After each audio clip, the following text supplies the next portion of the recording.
Lahat ng ventilation ng room is dito pupunta mo. So makikita nyo may malaking pipe dyan, D12 mga lods.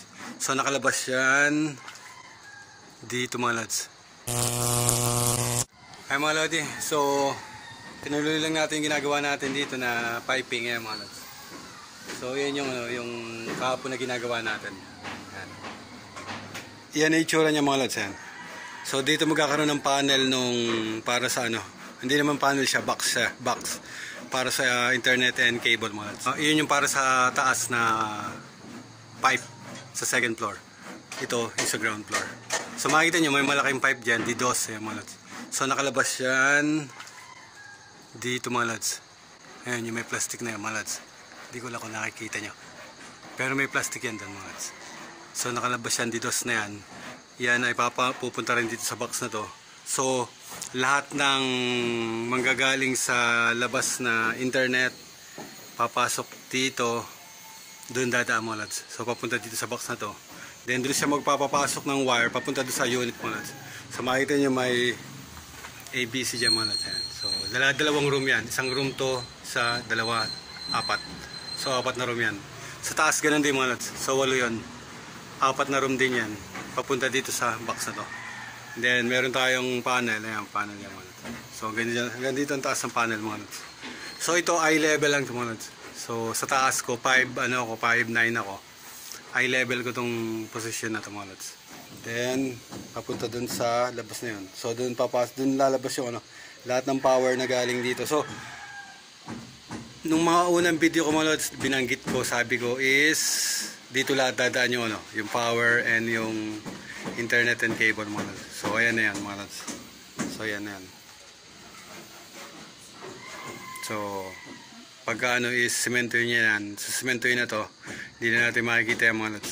So sa dami ng pipe, dalawa sa isang dalawa sa isang unit. Makita nyo 8 yung nandito. Then may isang CO dyan para doon sa CO doon sa gilid na to. Ay mga lodi. So sa ngayon ito yung tinutukan ko kasi baka semento yun nila to. So sa ngayon naman is nagagawa pa sila sa taas, may mga binibigaan pa ron. So yun muna ang ginagawa nila. Pag medyo sumama yung panahon and umulan, tirahin nila ito mga lods. So ito yung gagawin nila. So at least na tayo dito, tapos na tayo dito. Then yung papunta doon sa switch mga lods, yung switch yan, punta dito sa panel na to. So yung panel na yan is para dito sa kabuuan ng unit mga lods. So ito yung may-ari. Yung magbabayad dito is yung may-ari. Ay mga lods. So isusunod na natin yung madilim. Susunod na natin yung mga harapins natin mga lods. So ito yung sa panel, ito mga lods, yung panel, susunod na natin yan. So ibabali pa natin yung panel dito, isagad na natin dito mga lods. Sa drawing kasi is dito sa likod ng pinto mga lods. Nasa likod ng pinto yan. So ibabali natin yan dito, papunta dito. Then may switch dyan, ayun, makita nyo may pipe dyan, switch yan bumaba dito. Dito ang opening ng pinto mga lods. Dito papagano ng opening ng pinto mga lods. So nandun yung switch. Bakit wala dito mga lods? Bakit wala dito? Kasi may naka-schedule dito na rep mga lods. Makita nyo may outlet doon. Yun yung para sa baon naman to. Yun yung para sa rep mga lods. So may rep dyan kaya walang dito, walang switch. Ay mga lods. So yung iba mayroon ng utility yan. So nilagay natin doon sa pangalawang makita niyo yung hollow blocks na doon sa pangalawa. So may 2 inch na may 2 inch na tapping pa yan para doon sa tiles. So yun pa. So ito yung dalawang sa internet mga lods. Internet and cable. Yan. Internet and cable yan. So yung dalawa. Then ito is yung CO yan, CO. Ay mga lods. So basic lang yung nito. Ito kwarto, may outlet ng para sa hindi kita mga lods madilim. Okay. May outlet yan para sa AC. Nakalagay na yan. Then isang outlet. Then CR mga lods. So CR, meron tayong pamababa dyan yun. Makikita nyo sa taas. Hindi ko alam kung makikita nyo. So meron niya pababa para sa switch ng CR doon sa likod niyan. So lahat ng drop, nailagay naman natin lahat ng drop. Junction box para sa ilaw. Ayan mga lods, junction box para sa ilaw. Yun lang. Yun lang yung laman ng ano, yun lang yung laman ng unit mga lods. So ilang outlet yan, ilang ilaw. Tatlo, isa, dalawa, tatlo. Apat na ilaw lang to mga lods. Apat na ilaw lang to. Then yung outlet. So sa isang unit yung mga lods. Sa isang unit. Then sa susunod na unit, ganun pa rin mga lods. Sa isang unit yung mga lods. Sa isang unit. So ganun pa rin. Sa lahat na unit is yung bilang niya is ganun pa rin yung magiging ano. Ganun pa rin yung magiging bilang ng ilaw then yung outlet mga lods. So kaya mga lods So parang update lang to. Then yung mga pinagagawa natin, kung paano natin nilalagay yung mga ano, yung mga piping natin, yung trabaho natin.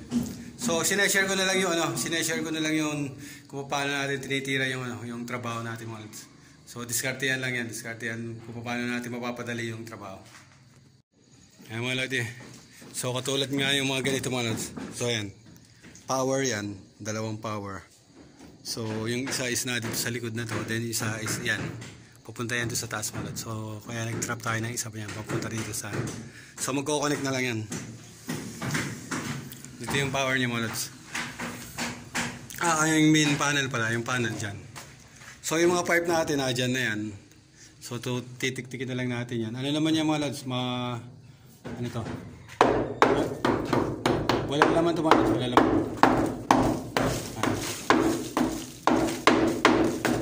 Kita niyo yung ano.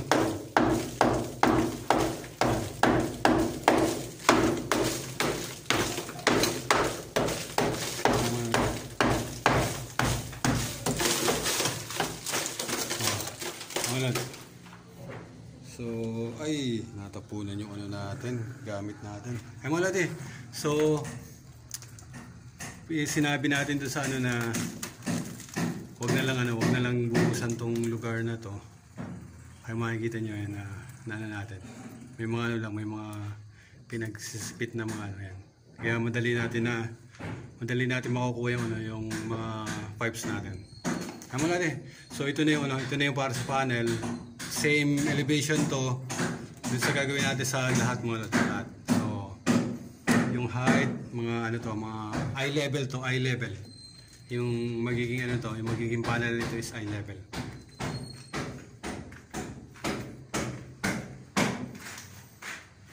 Then dito tayo magkakaroon ng switch. Ito yung ano, yung air well mga lods, air well to. So lahat ng ventilation dito lalabas mga lods, dyan sa air well na yan. Open yung lugar na yan. Yan. Open yan.